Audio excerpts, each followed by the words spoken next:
সেটা হচ্ছে আমরা সুন্নি, আমাদের একটা আলাদা টান আছে। কেমন? আমরা বক্তব্যের শুরুতে নবী পাক আকা মুস্তাফার মোহাব্বতে নাতে পাক পড়তেও পছন্দ করি আর ওটা শুনতেও পছন্দ করি, তাই না? তো আমিও একটা নাতে পাক আপনাদের শোনাবো। নাতে পাক শোনানোর পরেই মূল বক্তব্যে যাব। তবে একটা ছোট্ট প্রশ্ন করব। অনেক জালসায় গ্রামে হয়েছে আর অনেক বড় বড় বক্তা এসে এখান থেকে ভাইরাল হয়ে গেছে। তো বাবু, ভাইরাল হওয়ার উদ্দেশ্যে আমি আসি নাই, ভাইরাল হওয়ার কোনো প্রয়োজন নাই। আল্লাহ এমনি ভাইরাল করে রেখেছে, তার কারণ বক্তব্যের জগতে প্রায় 22 বছর কাটিয়ে দিলাম। তো একটা ছোট্ট আমি প্রশ্ন করব, পারলে জবাব দিবেন। আচ্ছা, নাক মানে কি আপনাদের জানা আছে? নাক মানে, আমাদের মায়েরাও মনে করে এবং আমার আব্বা জানেরাও মনে করে নাক মানে হচ্ছে গজল, তাই বলে না? কিন্তু আজ আমি আপনাদের শোনাচ্ছি, খুব মন দিয়ে শুনুন। নাক আর গজল এক জিনিস নয়। নাক ওটাকেই বলে, নাকে রাসূল সাল্লাল্লাহু আলাইহি সাল্লাম তাকেই বলে যে ছন্দের মাধ্যমে আল্লাহর নবীর প্রশংসা থাকে, ওকে নাক বলে। আর যে ছন্দের মাধ্যমে আল্লাহর প্রশংসা থাকে একে আপনার হামদ বলে, হামদ। আর যে ছন্দের মাধ্যমে কোন ওলি আউলিয়ার প্রশংসা থাকে একে আপনার মানকাবাত বলে। বুঝা গেল? ভাই আওয়াজটা ফুকু করে না, তিনটা আলাদা আলাদা। তো নাকে রাসূল সাল্লাল্লাহু আলাইহি সাল্লাম আমরা বুঝলাম ওটাই যেটার মাধ্যম দিয়ে নবীর প্রশংসা হয়, তাই না? মুআজ্জাজ নবী পাক আকা মুস্তাফা সাল্লাল্লাহু আলাইহি সাল্লামের একজন সাহাবী ছিলেন যিনার নাম হযরত হাসান বিন সাবিত। উনি নিজে নাত লিখতেন, নিজেই সুর করতেন, আবার নিজেই গাইতেন। কিন্তু একদিন আপনার অন্য একজন সাহাবীর নাম হচ্ছে হযরতে হাসান বিন সাবিত নয়, নাম হচ্ছে হযরতে কাব রাদিয়াল্লাহু তাআলা আনহু। আল্লাহর নবীর কাছে এসে বলছেন, হুজুর আমার ভাই হযরতে হাসান উনি তো প্রত্যেকদিন নাত পড়েন, তো হুজুর আজ যদি আপনি আমাকে অনুমতি দিতেন তাহলে আজকের মাহফিলে হুজুর আমি নাতে পাকটা পড়তাম। তো আমার নবী শোনার পরে বললেন, সাহাবী কাব, যখন তোমার এটাই ইচ্ছা কি নাত আজ তুমি পড়বে তো পড়ো। নবীর কথা শোনার পরে আল্লাহ নবীর সাহাবী হযরতে কাব রাদিয়াল্লাহু তাআলা আনহু এবার উনি দাঁড়িয়ে গেছেন স্টেজে নাত পড়ার উদ্দেশ্য নিয়ে, নাত পড়ার নিয়াত নিয়ে। কিন্তু উনি দাঁড়িয়ে যাওয়ার পরে দেখলেন কি ওনার মুখ থেকে নাত শোনার জন্য এরকম 30 জন 50 জন নয়, বরং সামনে বসে অপেক্ষা করতে আছেন আল্লাহর নবী আরো বাকি 30,000 সাহাবী। সুবহানাল্লাহ, জোরে বলেন সুবহানাল্লাহ। কত হাজার ছিল? 30,000। তো এই সাহাবী নাত পড়বেন, সামনে 30,000 সাহাবী শুনবেন। আর যে নবীর শানে নাত পড়বেন ও নবী স্বয়ং স্টেজে আছে। তো সাহাবী এবার নাত পড়বেন, কিন্তু কোন ভাষায়? এই জন্যই তো ওনার মাতৃজবান বাংলা ছিল না, কি বাংলা ভাষাতে নাতে পাঠ পড়বেন। ওনার মাতৃজবান আপনার হিন্দি ছিল না, কি হিন্দি ভাষাতে নাতে পাঠ করবেন। ওনার মাতৃজবান আপনার মারাঠি ছিল না, কি মারাঠি ভাষাতে নাতে পাঠ করবেন। ওনার মাতৃজবান উর্দু ছিল না, কি উর্দু ভাষাতে নাতে পাঠ করবেন। বরং ওনার মাতৃজবান পিওর আরবি ছিল, তাই উনি আরবিতে নাতে পাঠ করতে আরম্ভ করলেন। হযরত কাব রাদিয়াল্লাহু তাআলা আনহু আরবিতে নাত শুরু করলেন এই বলে, ইন্নার রাসূলা লা নূরুন ইউস্তাদাউ বিহি ওয়া সালিমু মিন সুয়ুফিল্লাহি মাসলুলিন। আল্লাহ, হযরত কাব যে নাতটা পড়লেন আরবিতে, এর মানে কি হলো জানেন? এর মানে হচ্ছে এই কি, ইয়া রাসূলুল্লাহ, নিশ্চয় আপনি আল্লাহর নূর, এমন রোশনি যে রোশনি থেকে রোশনি নেওয়া হয়। তো নবী আপনার সাহাবীর মুখ থেকে নাত শোনার পরে বললেন, না সাহাবী, এটা তুমি কেমন নাত পড়লে? আরে আমি তো একটা মানুষ,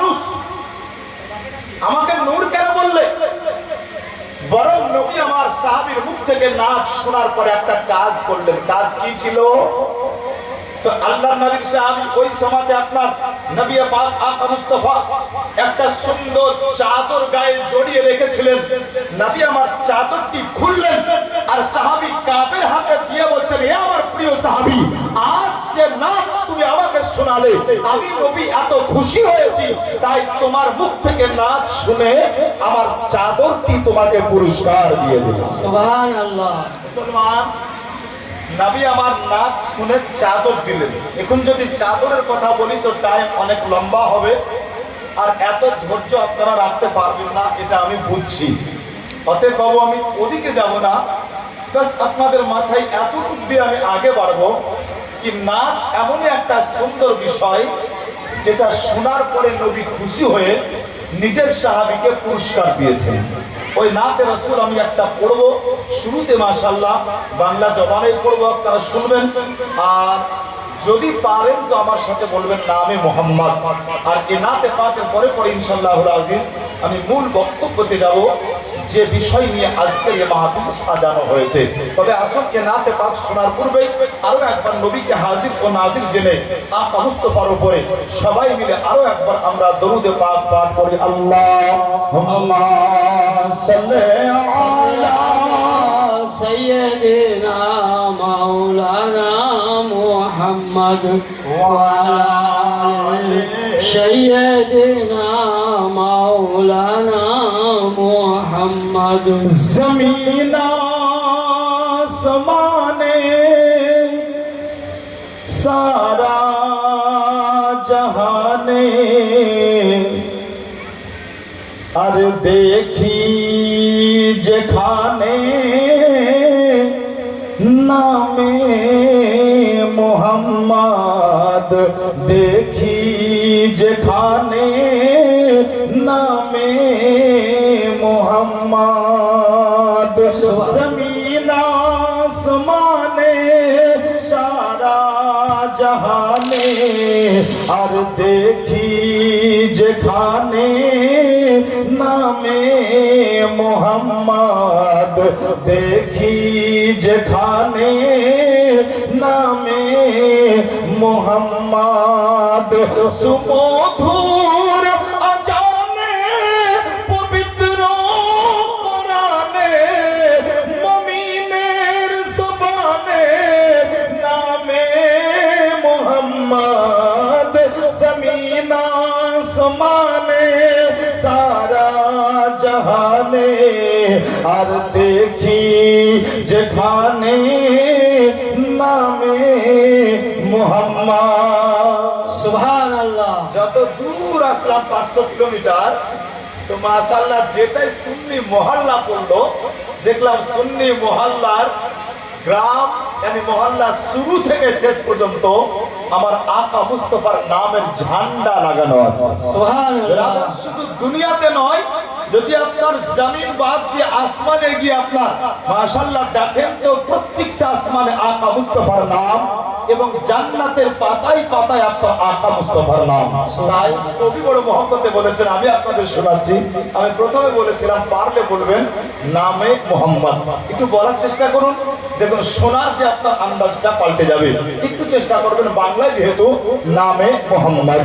জমিন আসমানে सारा जहाने और देखी जेखाने नामे मोहम्मद। माशाल्लाह। देखी जेखाने बोलो नामे মোহাম্মদ। और तैरी होतो ना आदम ईसा नूह इब्राहिम हजरत मूसा, तैरी होतो ना आदम ईसा नूह इब्राहिम हजरत मूसा, तैरी होतो ना आदम ईसा नूह इब्राहिम हजरत मूसा, मिटेছে আশা হয়নি নিরাশা, আর মিটেছে আশা হয় নিরাশা আমাদের ভরসা নামে মোহাম্মদ সকলের ভরসা নামে নিচে থেকে বলুন নামে মোহাম্মদ সকলের ভরসা নামে মোহাম্মদ বইতে পারি না গুনাহের বোঝা হয়নি জীবনে নামাজ রোজা। অনেকে বলে না, আরে একদিন জালসায় গিয়ে কি করবি, সারাদিন তো নামাজ রোজাই করবি না, বেকার একদিন গিয়ে কি করবি। দেখেন নামাজ রোজা করেননি ওটা আপনার আলাদা গুনাহ, কিন্তু মাশাআল্লাহ জালসাতে আসলে আপনি নেকি পাবেন না এরকম কোনো ফতোয়া নাই। নামাজ পড়েননি এর জন্য আপনি গুনাহ করেছেন, রোজা রাখেননি গুনাহ করেছেন, কিন্তু এমন না হয় যে আজ আপনার মুস্তাফার মাহফিলে হাজিরি দিয়ে আমার নবীকে রাজি করিয়ে নিয়েছেন, আর আমার নবী আপনার উপরে রাজি যদি হয়ে যায় তো মনে রাখুন আপনার জিন্দেগির ভেসে যাওয়া নৌকা নির্দ্বিধায় আপনার কিনারায় ফিরে যাবে। সুবহানাল্লাহ। অতএব আমরা সুন্নি, যদি আমাদের আমলে একটু কমি কমতা আছে, কিন্তু নবীর মহব্বতে কোনো কমি কমতা ধরে বলুন না। তাই কবি কি বলছে শুনুন, মহব্বতে একবার বলুন ইয়া রাসূলুল্লাহ।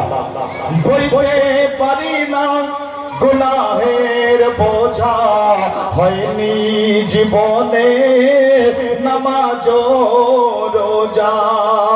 বইতে পারি না গুনাহের বোঝা হয়নি জীবনে নামাজ রোজা। তো চোখে বুঝি যাব গো সোজা, আর তাই একটু খুঁজা কারামে মোহাম্মদ, তাই একটু খুঁজা কারামে মোহাম্মদ। জমিন আসমানে সারা জাহানে আর দেখি যেখানে নামে সাল্লাল্লাহু তাআলা আলাইহি ওয়াসাল্লাম। মুহতারাম, আল্লাহ তাআলা ইনশাআল্লাহ যদি শোনার বা তৌফিক দেন তবে আবার নাচ আপনাদের শোনাবো। তবে নাচ শোনাটা আপনার শেষ নয়, যেহেতু আমাকে মুর্শিদাবাদ থেকে নিয়ে আসা হয়েছে নবীর শানে বক্তব্য রাখার জন্য। তো আমি চাই কি মূল জায়গাতে আমরা থাকি, মূল জায়গা থেকে যাতে সরে না যায়। ইনশাআল্লাহ মাঝে মধ্যে আপনার নাতে পাঠের ছন্দ আপনাদের শোনাবো, ধৈর্য রাখুন। আসুন আজ যে আয়াতে কারিমা খুতবার পরে আমি পাঠ করেছি আজ স্টেজে, এটা আপনি পাবেন আল কোরআনের 6 নম্বর পারা সূরা আল মায়েদার 15 নম্বর আয়াতে। আল্লাহ তাআলা ইরশাদ করেন ক্বাদ জাআকুম মিনাল্লাহি নূরুন ওয়া কিতাবুম মুবিন। अल्लाह ताला बोलें तहकीक के आ गए अल्लाह के जानिब से तुम्हारे पास एक नूर और एक रोशन किताब। অবশ্যই এসে গেছে আল্লাহর পক্ষ হতে তোমাদের নিকটে একটি নূর এবং একটি উজ্জ্বল কিতাব। বাবু, আল্লাহ তাআলার রহমত, আপনাদের দোয়া, আল্লাহ আমাকে দুটোই হুনার দিয়েছে। আমি ইনশাআল্লাহ আপনাদেরকে সুরের মাধ্যমে ওয়াজ শোনাবো, তবে আমি অনুরোধ করছি একটু ধৈর্য রাখুন। তার কারণ সব জায়গাতে যদি আমি কানে হাত দিয়ে সুর করে চলে যাই তাহলে আমার তো টাইম কেটে যাবে, কিন্তু মূল জায়গাতে আপনি পৌঁছাতে পারবেন না, বুঝতে আপনি পারবেন না। তো যেগুলো খুবই গুরুত্বপূর্ণ জায়গা আমি চেষ্টা করব ওগুলো আপনার যেমন স্কুলে আপনার ছাত্রদেরকে বোঝায় ওইভাবে আপনাদেরকে পাঠ পাঠ করে বুঝিয়ে দেওয়া। কোনো আপত্তি আছে বাবা? জি না, একটু বোঝার চেষ্টা করুন। দেখুন এই আয়াতে মুকাদ্দাসায় আল্লাহ বলছেন কি আল্লাহর পক্ষ হতে এসে গেছে তোমাদের নিকটে, মানে আমাদের কাছে একটি নূর এবং একটি উজ্জ্বল কিতাব।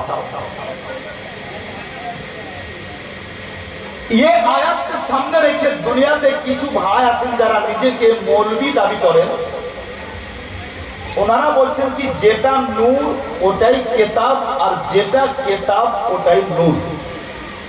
এটা দুটো নয়, এটা একটাই জিনিস।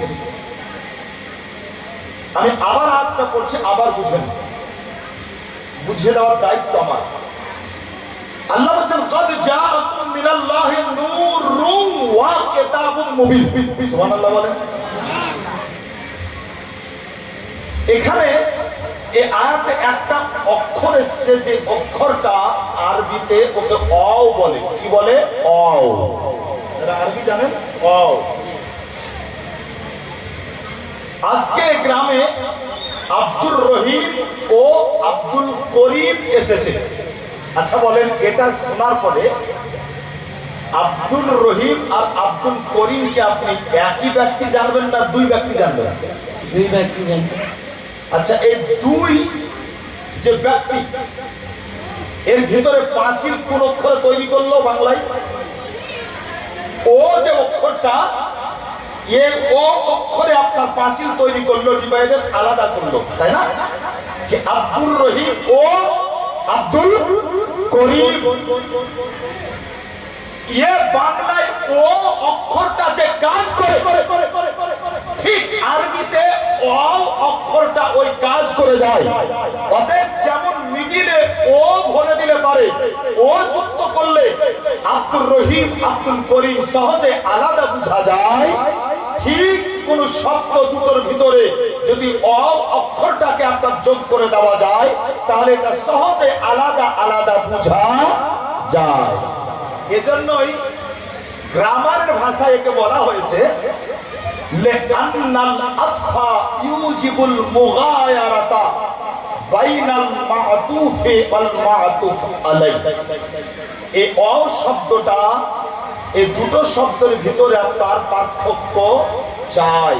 অতএব মা'তুফ আর মা'তুফ আলাইকে আলাদা করে।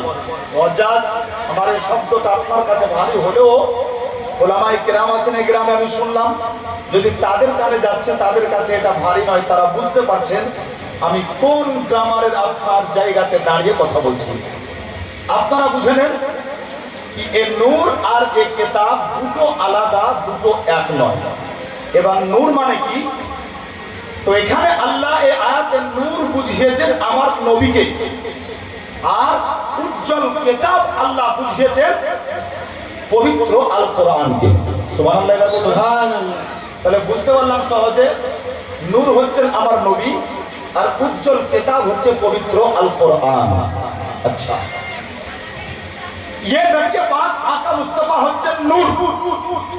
আচ্ছা, নূর মানে আপনারা এর আগে শুনেছেন নিশ্চয়। আচ্ছা, নূর মানে নিশ্চয় জানেন আপনারা। একজন কেউ বলবেন নূর মানে কি? আমি বলে দিই, নূর মানে আলো। নূর মানে যদি বলুন আলো। আচ্ছা, এই জায়গাটা যে আলোকিত হয়েছে এই রড লাইট গুলোর সাহায্যে, এখন যদি এগুলো বন্ধ করে দেওয়া যায়, জায়গাটা অন্ধকার থাকবে না আলোকিত থাকবে? অন্ধকার থাকবে। আচ্ছা বলেন, তাহলে এই রড লাইটের সাহায্যে আপনার জায়গা আলোকিত হয়েছে।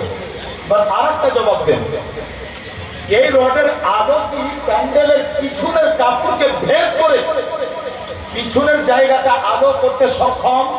যদি বলেন মাশাআল্লাহ, খুব ভালো আওয়াজ দিচ্ছেন আপনারা।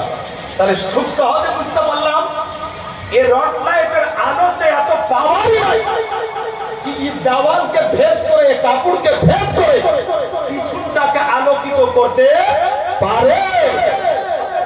এই রড লাইটের আলোর একটা এরিয়া আছে, একটা গন্ডি আছে। যদি এ ঘরের মধ্যে জ্বলে তো ঘরকে আলোকিত করতে পারবে, ঘরের বাইরে আলোকিত করতে পারবে না। যদি আপনার প্যান্ডেলের পিছনের দিকে জ্বলে, পিছনটা আলোকিত হবে, এই জায়গা অন্ধকার হবে।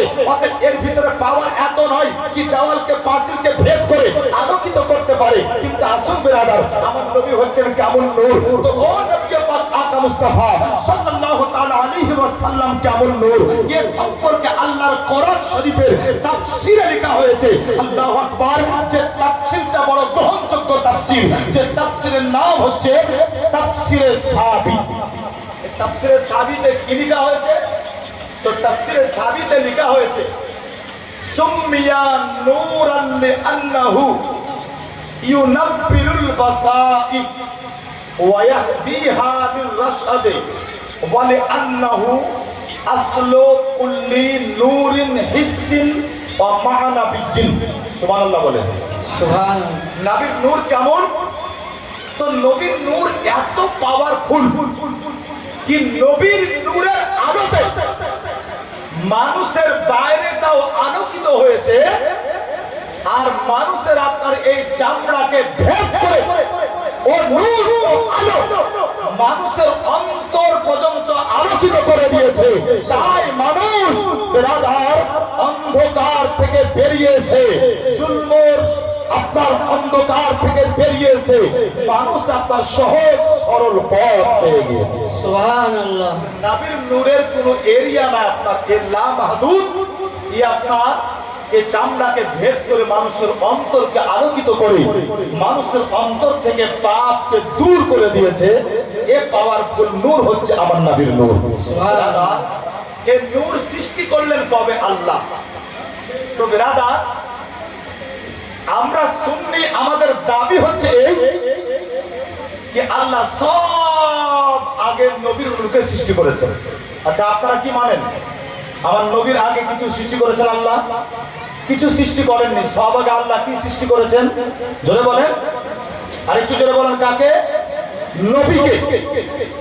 কিন্তু ব্রাদার, দুনিয়াতে কিছু ওয়াহাবি দেওবন্দি জামাত আছে যাদের আকীদা বিশ্বাস, তাদের বল হচ্ছে এটাই কি না, আল্লাহ নবীর আগেও কলমকে সৃষ্টি করেছে।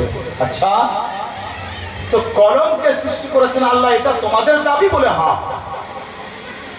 যখন আপনার তাদের দাবি সামনে রাখলাম তো পেয়ে গেলাম তারা লিখতে আছে আপনার তাদের উক্তি এটাই কি আল্লাহ সব আগে কলমকে তৈরি করে আল্লাহ কলমকে বললেন উক্তুব। উক্তুবের মানে হচ্ছে লিখ, মানে তুই লেখ। তো উত্তরে কলম আল্লাহকে বলছেন কি আল্লাহ গো, তুমি যে আমাকে লিখতে বলছো, তা আমি কি লিখবো? আমি কি লিখবো? তো আল্লাহ কলমকে পাল্টা জবাব দিচ্ছেন লিখ মা কানা ওমা হুয়া কাইনুন ইলা ইয়াউমিল কিয়ামা। जो कुछ हो चुका और जो कुछ होगा, ये हो चुका, এটা অতীত, होगा এটা ভবিষ্যৎ। আল্লাহ বলেন শোন, বরং তুই ওটাই লিখ যেটা হয়ে গেছে এবং যেটা হবে, ও দুটোই সুন্দর করে লিখে ধরে বলেন সুবহানাল্লাহ। সুবহানাল্লাহ।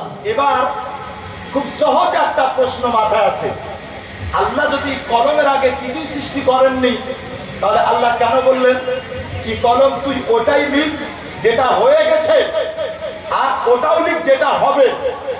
অতএব এতে সহজে বোঝা যায় তাদের দাবি ওই লিখনি থেকে কি কলমের আগেও আল্লাহ কিছু সৃষ্টি করেছিলেন। জোরে বলেন সুবহানাল্লাহ। সুবহানাল্লাহ। অর্থাৎ এবার আসুন কলমের আগে কি সৃষ্টি করেছেন আল্লাহ। তো নবীর একজন সাহাবী হযরত জাবির রাদিয়াল্লাহু তাআলা আনহু নবীকে বলছেন ইয়া রাসূলুল্লাহ, আমি একটা কথা জানতে চাই গো নবী। ইয়া রাসূলুল্লাহ, আল্লাহ সব আগে কি সৃষ্টি করেছেন? তো নবী পাক উত্তরে বললেন, হে জাবির শোনো, আল্লাহ পাক রব্বে কায়নাত সর্বপ্রথম কি সৃষ্টি করেছেন? তো নবী পাক বলতে আছেন শোনো, ইয়া জাবিরু ইন্নাল্লাহ তাআলা কদ খালাকা ক্বাবলা আশিয়ায়ে নূরা নবিয়িকা মিন নূরিহি। হযরত জাবির রাদিয়াল্লাহু তাআলা আনহুকে আমার নবী বলতে আছেন, ইয়া জাবির শোনো, আল্লাহ পাক রব্বে কায়নাত সূর্যের প্রথমে তোমার নবীর নূরকে সৃষ্টি করেছেন। আল্লাহ পাক রব্বে কায়নাত জমিন আসমানের পূর্বে তোমার নবীর নূরকে সৃষ্টি করেছেন। আল্লাহ পাক রব্বে কায়নাত সব কিছুর পূর্বে তোমার নবীর নূরকে সৃষ্টি করেছেন। অতএব তোমার নবীর নূরকে আগে সৃষ্টি করে তোমার নবীর নূর থেকে আল্লাহ কায়নাতকে সৃষ্টি করেছেন। সুবহানাল্লাহ। এ নবী বলছেন। এবার আসল মজার কথা, এই হাদিসটা যখন আমরা সুন্নিরা পড়ি তো দেওবন্দিরা বলে কি হাদিসটা জয়ীফ। হ্যাঁ, এটা জয়ীফ। আচ্ছা ভাই, আমরা বললে জয়ীফ, যাকে মেনে নিলাম, কিন্তু আজ একটা মজার কথা আপনাদের শুনিয়ে যায়, রেকর্ডিং হচ্ছে।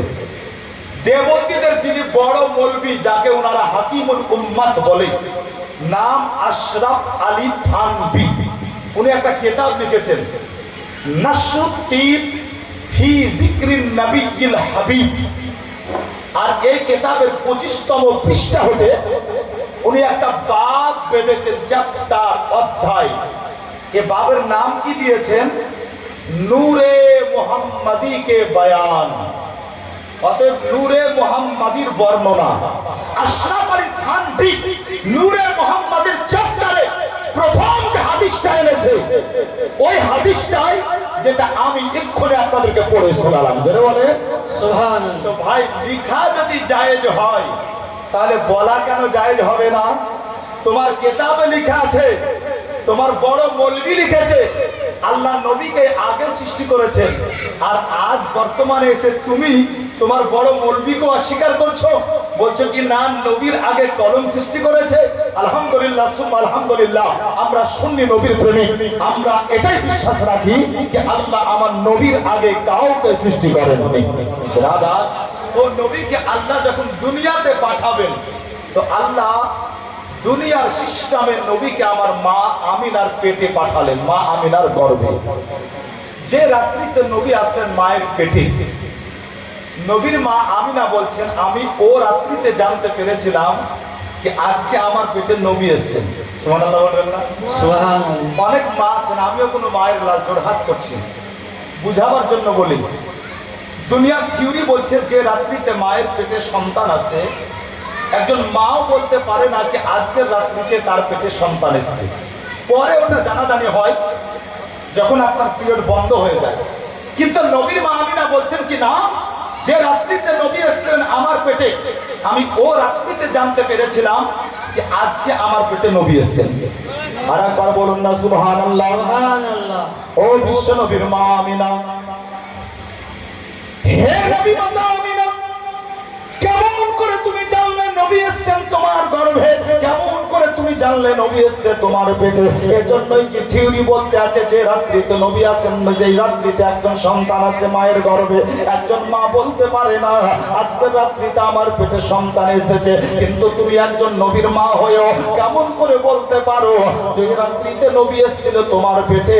আমি না ওই রাত্রিতেই তুমি জানতে পেরেছিলে। মুসলমান বিশ্ব নবীর মা জবাব দিতে আছেন না, বিমা আতা আমিনা বলতে আছেন ও দুনিয়ার মানুষ তোমরা শুনে নাও, আমি কেমন করে জানতে পারলাম নবী এসেছেন আমার পেটে? বিশ্ব নবীর মা আমিনা বলতে আছেন যে রাত্রিতে নবী এসেছিলেন আমার পেটে, ওই রাত্রিতে আমি শুয়ে আছি, আমার পাশে আমার স্বামী আব্দুল্লাহ শুয়ে আছে। বিশ্ব নবীর মা আমিনা বলেন হঠাৎ করে রাত্রিতে ঘুমটা ভাঙলো, আর যখন ঘুমটা ভাঙলো আমি দেখলাম, অবাক হয়ে গেলাম। আমার ঘুমটা ভাঙা মাত্রই দেখলাম জানো আমার ঘরে একজন লম্বা চওড়া ব্যক্তি দাঁড়িয়ে আছে, যেই ব্যক্তিটা দেখতে এত সুন্দর, আমি আমিনা আমি এত সুন্দর ব্যক্তি আজ পর্যন্ত এর আগে কখনোই দেখি নাই।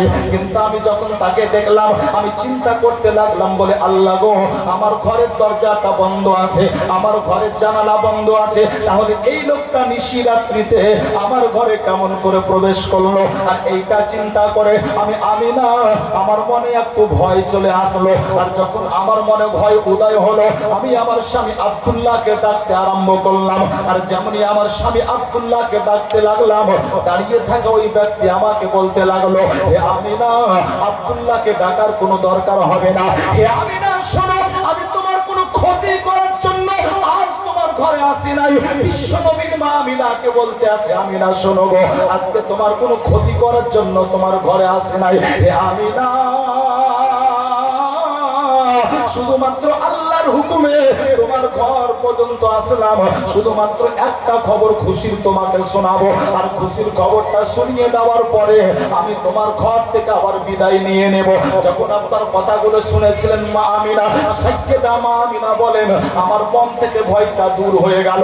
আর যখন ভয়টা দূর হয়ে গেল আমি প্রথমে ওই ব্যক্তিকে একটা প্রশ্ন করলাম, আমি বললাম, বলে বাবা আপনি এত সুন্দর দেখতে, আপনার মতো এত সুন্দর লোক আমি আমিনা মক্কার মাটিতে একটাও দেখি নাই, আপনি আমাকে খুশির খবরটা পরে শোনাবেন, আগে বলুন আপনি কার, কে, আপনার পরিচয়টা কি, আপনি কোথা থেকে এসেছেন, আগে আপনার পরিচয়টা জানিয়ে দিন। ও ব্যক্তি বলতে লাগলো, ও মা আমিনা শোনো, আমি দুনিয়ার কোনো মানুষ, দুনিয়ার কোনো জিন, কোনো ইনসান নয়। বলে তাহলে আপনি কে? ওই ব্যক্তি বলতে লাগলেন, ও গো আমিনা শোনো, আমি হচ্ছে আল্লাহর তামাম ফারিস্তার সর্দার, আমার নাম হচ্ছে জিবরিলে আমিন। সুবহানাল্লাহ।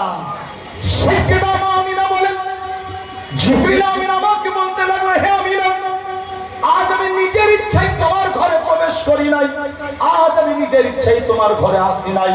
হে আমিনা, আল্লাহর হুকুম হয়েছে তাই তোমার ঘরে আসলাম, শুধুমাত্র একটা খুশির খবর শোনাবো। আবার তোমার ঘর থেকে বেরিয়ে যাব। মা আমিনা বলতে লাগলেন, তাহলে খুশির খবরটা কি একটু বলুন না। জিবরিল আমিন বলতে লাগলেন, হে আমিনা, তুমি একজন পূর্ণবতী ভাগ্যবতী নারী, এজন্যই কি দুনিয়াতে অনেকে মা হয়েছে, বর্তমানে দুনিয়াতে অনেক মা আছে এবং আগামীতে অনেক মা হবে। কিন্তু আমিনা শোনো, তোমার মতো পূর্ণবতী ভাগ্যবতী মা আর দুনিয়াতে একটাও হবে না। সুবহানাল্লাহ। সাইয়েদা মা আমিনাকে জিবরিল আমিন বলতে লাগলেন, হে আমিনা শোনো, তুমি এত পূর্ণবতী এত ভাগ্যবতী নারী, হে আমিনা শোনো, আজকের রাত্রিতে তোমার গর্ভে আর কেউ নাই, যিনাকে আল্লাহ নবীদের সর্দার বানিয়েছেন, ওই বিশ্ব নবী আকা মুস্তাফার আগমন ঘটেছে।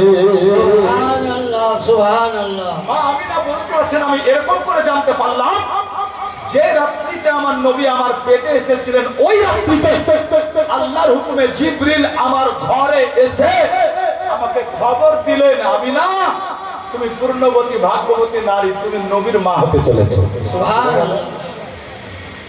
জিবরিল আমিন মা আমিনাকে খবরটা দিয়ে চলে গেলেন।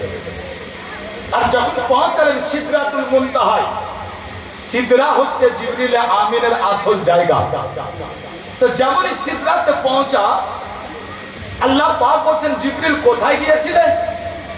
জিবরিল আমিন বলছেন, আল্লাহ তুমি তো আমাকে পাঠিয়েছিলে আমিনার ঘরে, তা আমিনার ঘরে গিয়েছিলাম। আল্লাহ পাক বলছেন, জিবরিল কেন গিয়েছিলেন? জিবরিল আমিন বলছেন, আল্লাহ এই কেমন প্রশ্ন, তুমি তো আমাকে খবর দিতে পাঠিয়েছিলে, খবর দিয়ে আসলাম। আল্লাহ পাক বলছেন, জিবরিল তোমার ডিউটি এখনো শেষ হয়ে যায় নাই, শুধু আমিনাকে খবর দিলে হবে না, বলে তাহলে আল্লাহ কি করতে হবে? তো আল্লাহ পাক বলছেন, যাও তুমি সিদরাতুল মুনতাহায় দাঁড়িয়ে যাও আর একটু তুমি আওয়াজ দিতে আরম্ভ করো। জিবরিল আমিন বললেন, আল্লাহ আওয়াজ কি দেব? তো আল্লাহ পাক বলছেন, জিবরিল তুমি প্রথমে জান্নাতের ফারিস্তাকে বলো, আমারা রিদওয়ানুল জান্নাহ ইস্তাবাহা, এ জান্নাতের ফারিস্তা এক কাজ করো, আজ জান্নাতের সমস্ত দরজাকে খুলে দাও। ধরে বলেন সুবহানাল্লাহ। সুবহানাল্লাহ। জিবরিল আমিন বলছেন, ও জান্নাতের ফারিস্তা, আল্লাহর হুকুম এটাই, জান্নাতের দরজা খুলে দাও। জান্নাতের ফারিস্তা বলছেন, জিবরিল আমিন আজকে হঠাৎ করে কিসের জন্য আল্লাহ জান্নাতের দরজা খোলার হুকুম দিলেন, আদেশ করলেন? আল্লাহর যখন আদেশ, খুলবো তো বটেই, খুলতে তো হবেই, কিন্তু কারণটা কি জানতে পারি?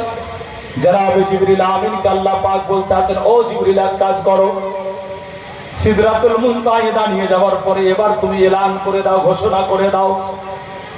জিবরিল আমিন সিদরাতুল মুনতাহায় দাঁড়িয়ে আওয়াজ দিয়ে বলতে লাগলেন, আলা ইন্নান নূরাল মাখজুন আল্লাযী ইয়াকুনু মিনহুন নাবিয়্যুল হাদি লা ইস্তাকিরু ফি হাযিহিল লাইলাতি ফি বাতনি উম্মিহি। জিবরিল আমিন বলতে আছেন, আসমানের ফেরেশতা तमाम, ও জান্নাতের ফেরেশতা, তোমরা কান খুলে শুনে নাও, আজকে নবী এসেছেন মায়ের পেটে, আর এজন্য আল্লাহ পাক রব্বে কায়নাত হুকুম করেছেন জান্নাতের সমস্ত দরওয়াজাগুলো খুলে দিতে। জিবরিল আমিনের কথাই জান্নাতের দরজা আপনার খুলে দেওয়া হলো। আল্লাহ পাক বলতে আছেন, ও জিবরিল এবার এক কাজ করো, জাহান্নামের ফেরেশতাকে জানিয়ে দাও, তারা যেন জাহান্নামের দরজাগুলোকে বন্ধ করে দেয়। তারা জাহান্নামের দরজা বন্ধ করে দিল। আল্লাহ পাক রব্বুল আলামিন বলতে আছেন, ও জিবরিল আমিন এবার তুমি দুনিয়াতে চলে যাও। জিবরিল আমিন দুনিয়াতে আসলেন বিরাদর। আল্লাহ পাক বলতে আছেন, জিবরিল এবার তুমি দুনিয়ার মাটিতে দাঁড়িয়ে এলান করে দাও। জিবরিল আমিন দুনিয়ার মাটিতে দাঁড়িয়ে এলান করলেন, বলে এ দুনিয়ার চতুষ্পদ জানোয়ার, আজ তোমরাও কান করে শুনে নাও, আজকে বিশ্ব নবী এসেছেন মায়ের পেটে। আল্লাহু আকবার। মুসলমান, নবী এসেছেন আপনার মায়ের গর্ভে। আল্লাহর হুকুমে জিবরিল আমিন জানিয়ে দিলেন। বিশ্ব নবীর মা আমিনা বলেন, এইভাবে করে যখন নবী আমার পেটে মাত্র 25 দিন, আমি অবাক হয়ে গেলাম। 25 দিন যখন আমার পেটে আমার নবী, আমি দেখলাম হঠাৎ করে নিশি রাত্রিতে আর একজন ব্যক্তি আমার ঘরে। এটা কিন্তু প্রথম ব্যক্তির মতো নয়, এই ব্যক্তি দেখতে আরো সুন্দর, এই ব্যক্তি কিন্তু আলাদা ব্যক্তি। বিশ্ব নবীর মা আমিনা বলতে আছেন, বাবা আপনি কি একটু বলুন না। ও ব্যক্তি বলতে আছেন, ও আমিনা আমি হচ্ছে আদমের ছেলে, আমার নাম হচ্ছে হযরত শীশ আলাইহিস সালাম। বিশ্ব নবীর মা আমিনা বলেন, এইভাবে করে যখন দ্বিতীয় মাস আমার পেটে আমার নবী আরেকজন মুআজ্জাজ পয়গম্বর আসলেন এবং আমাকে শুনিয়ে গেলেন, হে আমিনা তুমি বড়ই ভাগ্যবতী পূর্ণবতী নারী, এজন্যই কি তুমি বিশ্ব নবীর মা হতে চলেছ। সুবহানাল্লাহ। নবী আমার মায়ের পেটে 2 মাস, আর এদিকে আপনার নবীর মা আমিনাকে এক একজন নবী আসছেন আর খুশির খবর শোনাচ্ছেন। আমিনা বড় খুশি। হঠাৎ করে একদিন মা আমিনা অবাক হলেন, তার কারণ ওনার স্বামী জানাবে আব্দুল্লাহ, উনি আপনার বড় মন খারাপ করে আমার নবী মাতা আমিনার কাছে আসলেন। হযরত মা আমিনা বলছেন, আব্দুল্লাহ কি ব্যাপার, আজকে মন খারাপ কেন আপনার? আব্দুল্লাহ বলতে আছে, আমিনা মনটা এজন্যই খারাপ, তার কারণ আমি বাপের সবচেয়ে ছোট ছেলে, ছোট বেটা। আব্বা আজ পর্যন্ত আমাকে কোনো কাজের কথা বলেনি, বড় আদরে মানুষ করেছেন আব্বা, কিন্তু জানি না হঠাৎ করে কি জানি কি হয়েছে, আজ আমাকে আব্বা ডেকে বলছে, আব্দুল্লাহ আল্লাহ তাআলার রহমত হয়েছে, তুমি বাপ হতে চলেছে শুনলাম। অতএব ছিলে 1, তারপরে হলে 2, আগামীতে হবে 3।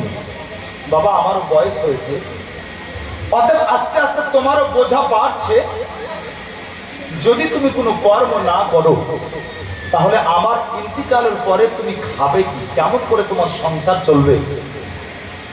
হযরত আব্দুল্লাহ বলছেন কি, আব্বা সবই ঠিক আছে, কিন্তু আমি তো কোনো কাজ জানি না, কোনো কাজ তো আজ পর্যন্ত আমি করি না, আমাকে করাওনি। হঠাৎ করে এ কথা বলছে, আমি কি করব? জনাবে আব্দুল মুতাল্লিব বলতে আছেন, বেটা আব্দুল্লাহ চিন্তার কারণ নয়, যখন বাপ হয়েছি দায়িত্ব বাপ হিসাবে একটা ছেলেকে সঠিক পথ দেখিয়ে দেওয়া। তা আমি ঠিক করেছি কি তুমি অন্য কোনো ব্যবসা শুরু না করে তোমার ভাইয়েরা যে ব্যবসা করে ওটাই তুমি শুরু করে দাও, এতে তোমার জন্য সহজ হবে ব্যবসায়ী প্রতিষ্ঠিত হওয়া। এই জন্য কি তোমাকে যথাসাধ্য চেষ্টা করবে এবং যথাসাধ্য সাহায্য করবে তোমার বড় ভাইয়েরা। জনাবে আব্দুল্লাহ বললেন কি, আব্বা যখন তোমার ইচ্ছা এটাই তাই করবো।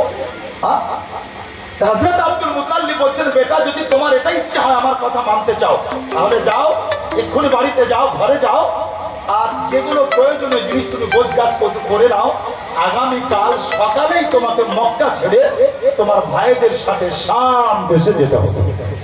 হযরত আব্দুল্লাহ আমিনাকে গিয়ে বলছেন কি, আমিনা এই কাজ করতে হবে জানি, যেতে হবে জানি, সব ঠিক আছে, কিন্তু মাত্র 2 মাস হলো বিয়ে হওয়া, আর আব্বা আজকেই বললো আর কালকে যেতে হবে, এই জন্য একটু চিন্তা করছি। হযরত মা আমিনা বড় বুদ্ধিমতী নারী ছিলেন বেরাদার। মা আমিনা রাদিয়াল্লাহু তাআলা আনহা খুব কৌশলে হযরত আব্দুল্লাহকে বুঝিয়ে দিলেন। হযরত আব্দুল্লাহর মন খারাপ দূর হয়ে গেল, যা প্রয়োজনীয় জিনিস ছিল হযরত আব্দুল্লাহ গোছগাছ করে নিলেন। আর যখন সকাল হলো তো জনাবে আব্দুল্লাহ ওনার ভাইদের সাথে মক্কা থেকে শাম দেশ চললেন ব্যবসার জন্য। তখন নবী মায়ের পেটে মাত্র 2 মাস। কয় মাস বললাম বাবু? মাত্র 2 মাস। এদিকে আপনার মা আমিনা এখানে, ওদিকে হযরত আব্দুল্লাহ আপনার চলে গেছেন শাম দেশে ব্যবসায়। আল্লাহু আকবার। মুসলমান 1 মাস 2 মাস করতে করতে আপনার 3 মাস। আচ্ছা আচ্ছা যাক মাগো, আমি আপনাদের উদ্দেশ্যে বলছি একটু যদি আপনারা আগের দিকে চলে আসতেন তাহলে পিছনে যারা আসছেন সুন্দরভাবে বসে যেতেন। যাক দরুদ পড়তে পড়তে একটু এগিয়ে চলে আসুন তো মা আমার। আল্লাহুম্মা সাল্লি আলা সাইয়্যিদিনা মাওলানা মুহাম্মদ। শুনতে হয়, কথা শুনতে হয়, এগিয়ে আসুন। ওয়া আলা আলি মাওলানা মুহাম্মদ। সাল্লু আলা মুহাম্মাদিন সাল্লু আলা মুহাম্মাদ সাল্লাল্লাহু তাআলা আলাইহি ওয়াসাল্লাম। বিশ্বনবীর মা আমিনা বলতে আছেন, যখন 3য় মাস আমার পেটে আমি শুনতে পেলাম আমি আমিনা, আমাকে এসে বলা হলো, আমিনা তুমি পূর্ণবতী ভাগ্যবতী নবীর নারীর জন্যই কি তুমি নবীর মা হতে চলেছো। বিশ্বনবীর মা আমিনা বলেন, 4th মাস আমার পেটে আমার নবী, আমি ঠিক একই খবর পেলাম। 5ম মাস আমার পেটে আমার নবী, আমাকে একই খবর শোনানো হলো। নবী আমার মায়ের পেটে মাত্র 6 মাস। সাইয়্যিদা মা আমিনা বলতে আছেন, একদিন আমি পানি নেওয়ার জন্য যখন আমি কুয়াতে গেলাম, আর পানি নেওয়ার জন্য যখন কুয়ার দিকে যাচ্ছিলাম, হঠাৎ করে দেখলাম যেন আমার পাড়ার মেয়েরা তারা পানি না পেয়ে আজকে ঘুরে চলে আসছে। ওই মেয়েগুলো বলতে লাগলো আমিনা কোথায় যাবে? মা আমিনা বলতে আছেন পানি নেওয়ার জন্য কুয়াতে যাব।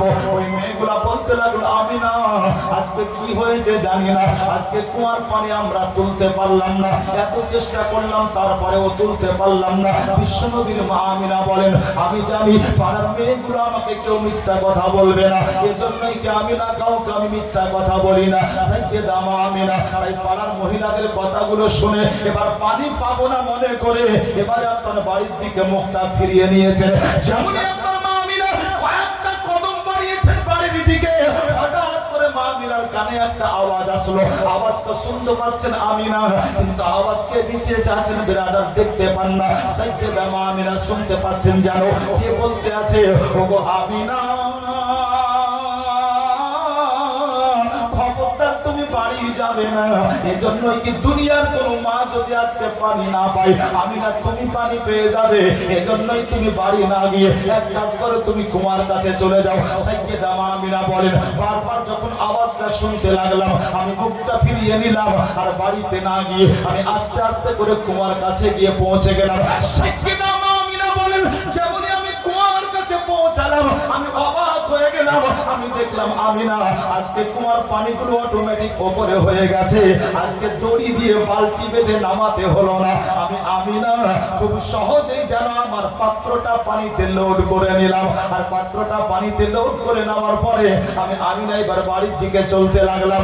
আর যখন আমি চলতেছিলাম আমি অবাক হয়ে গেলাম, শক্ত পাথরের নিচে আমার পাটা যখন পড়ে, অর্থাৎ শক্ত পাথরের উপরে যখন আমার পা পড়ে, আমার পায়ের নিচে একটা শক্ত পাথর মমের মতো নরম হয়ে যায়। আমি আমিনা আরো অবাক হয়ে গেলাম, কোন কাটা খুঁজের উপরে পা পড়লে ওই কাটা খুঁজগুলো আমার পায়ে আঘাতটা না দিয়ে যেন ওই কাটা খুঁজগুলো আমার পায়ের নিচে একটা ফুলে পরিণত হয়ে যায়। সাইয়েদা মা আমিনা বলেন আমি আরো অবাক হয়ে গেলাম। আমি যখন চলতে আরম্ভ করলাম আকাশের একটা আভা আমাকে ছাওয়া করতে আরম্ভ করলো, সূর্যের তাপ আমি আমিনা আমার গায়ে লাগে না। আমি অবাক হয়ে গেলাম, পাথরগুলো নরম হয়ে যায়, কাঁটাগুলো ফুল হয়ে যায়, আর আকাশের আভা আমাকে ছাওয়া করে চলে। আমি আমিনা এইটা মনে মনে চিন্তা করে আর আগে বাড়ি। আমি অবাক হয়ে গেলাম, কে যেন বলতে আছে ও পাখির দলেরা খবরদার তোর আগে উড়ে যাবি না, একবার মাটির দিকে তাকিয়ে দেখ না, আজকে মক্কার জমিনে অন্য কেউ নাই, মক্কার জমিনে আজকে নবীর মা আমিনা চলতে আছে। সুবহানাল্লাহ। আমিনা বলতে এখন আমি অবাক হয়ে গেলাম, একদল পাখি আকাশ দিয়ে উড়ে যাচ্ছিল, তারা গতি কমিয়ে দিল। তারা বলল খবরদার আমিনার আগে যাবি না। এই জন্যই কি বিশ্ব নবীর মা আমিনা আজ মক্কার জমিনে হেঁটে যাচ্ছে। মা আমিনা বলেন যখন নবী পাক আকা মুস্তাফা 6 মাস পূর্ণ হলো মায়ের পেটে, মানে আমিনার পেটে, আল্লাহু আকবার, হঠাৎ করে আপনার একজন মক্কার লোক নবীর দাদু আব্দুল মুতাল্লিবের কাছে আসলো। আর আব্দুল মুতাল্লিবকে এসে বলতে আছে, ও আব্দুল মুতাল্লিব, আর 4 মাস আগে যে তোমার 10 বেটা গেছিল ব্যবসায়ী শাম দেশে, বলে হ্যাঁ, বলে আমি দেখলাম কি তোমার সন্তান অর্থাৎ তোমার ছেলেরা মক্কায় ফিরে আসছে। আচ্ছা বাবা, 4 মাস যদি ছেলেদেরকে দেখতে না পায় কোনো পিতা কোনো বাপ, কেমন লাগবে আপনার? আশা করি কোনো বাপকে ভালো লাগে না। কোনো বাপ কোনো মা চায় না কি সন্তান তার চোখের আর হয়ে যাক। কিন্তু বিশ্বনবী দাদু হযরত আব্দুল মুতাল্লিব যখন শুনলেন উনিও বড় খুশি হলেন। 4 মাস পর আজ দেখবেন আপনার তার ছেলেদেরকে। জনাবে আব্দুল মুতাল্লিব বারান্দায় বসে পড়লেন।